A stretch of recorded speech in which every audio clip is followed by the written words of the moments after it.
You got the software job. You walk into the office on the first day, and your team is giving you pats on the back, celebrations, all the good stuff. You're part of the team now. The celebration eventually wears off. You go and you sit at your desk, and the weight of expectations crushes you like a truck. What if I don't perform well enough, and then they just fire me in shame? This is a completely normal thing to be thinking. When you're first starting out as a junior engineer, it sometimes feels impossible to know whether you're meeting expectations or not. Even with the job description in front of you, and even with your manager telling you, yeah, you're doing a good job, man. I've got good news for you though. The expectations are much lower than you think. I've been a software engineer for 8 years, so I've been through it. And I'm here to tell you what is really expected from a junior engineer. You'll find that junior engineers are not only expected to be suboptimal for some time, but they're also expected to make mistakes, to the point where it benefits the team a lot from these mistakes. You run into an issue with your code. You've done some research, you've done a bit of trial and error, you even asked AI for help, but it's just not working out. There's something wrong and you're stuck.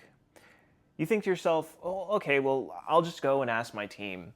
But then you think about it and you're like, wait, no, yesterday I asked my team a question too. If I do it again today, are they gonna think I'm annoying? I've been there, it sucks. But look, asking questions is a skill and you can become unbelievably good at it. One of the engineers that I work with is known for asking tons of questions, almost ad nauseum. You would think that the team would kind of hound her about it and be like, hey, can you slow down a bit? But the questions that she asks are really good questions. Now, the key to that is if she needs a piece of information, she will explain what she needs clearly and how she tried to get there. If something seems a bit off, then she'll explain why she thinks it's off and give some inquiries based on that. Not with an accusatory tone, but more inquisitive. By the end of most of her questions, there's either an answer or there's a really good discussion on how we can actually improve our systems. Here's the thing though, she's not even a junior engineer, she's a senior. She knows more about the systems than a lot of us do, and it's because she puts her ego aside every day and asks the right questions that she's able to get to where she is now. Now, I'm not saying to overdo it on questions. Please don't. Really, what you need to do is make sure that your questions are clear. What is the end result that you want to have? And then also say, this is what I tried to do to get to that end result. Why isn't this working? Now, if it isn't clear to you already, asking questions is not only expected, but it's also encouraged. Even if the question is kind of dumb, we all make mistakes. But what if you made a mistake that was so incredibly costly that surely it would ruin your career? Your team expects you to make mistakes, like a lot. In a previous job that I worked at, a coworker of mine deleted a production database. Do you know what happened? The team had a postmortem meeting, figured out the causes of the problem, and everyone moved on with their lives.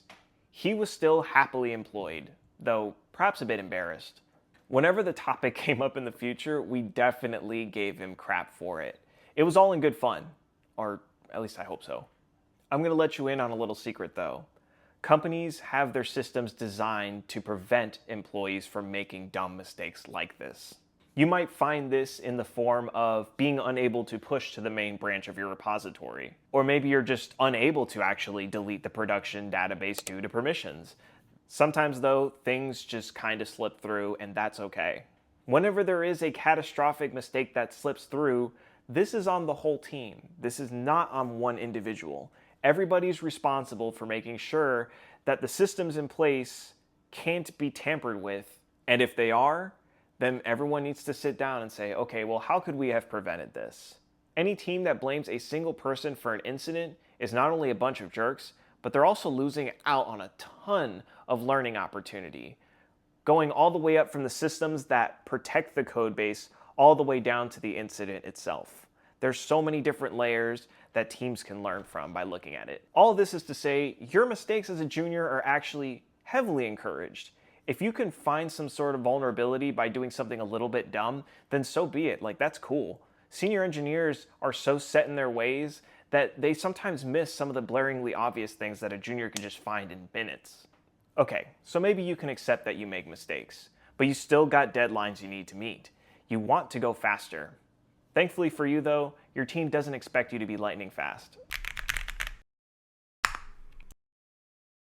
This might sound incredibly obvious, but almost every single engineer has had this problem. Imagine you're working on a ticket and you're doing pretty good on it. Things are doing great. You've made some progress. It's been a few days. Sometimes you hit some hiccups here and there. And then you look over to one of your coworkers and you found that he's already completed like 3 tickets and he's helping somebody in the help chat. How? How are you doing that? That's insane. Am I broken? Like, am I missing something here?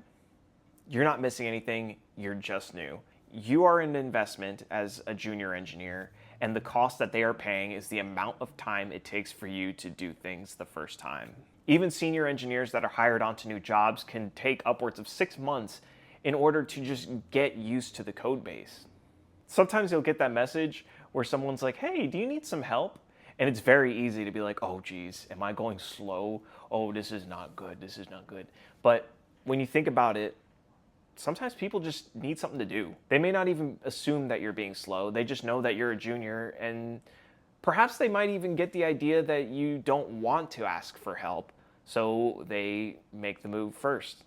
Want a good gauge on how to know that you're making progress? Honestly, just make sure that you're learning something every day, even on the bad days. If you've learned something on a bad day, that's something. If you solve one tiny problem, just one thing that day, that is progress. If you find yourself getting a lot done in one day, congratulations, you found the exception. But don't expect things to always be like that, because then you're just going to kill your motivation. Overall, don't beat yourself up if it takes a bit longer than your coworkers to get some work done.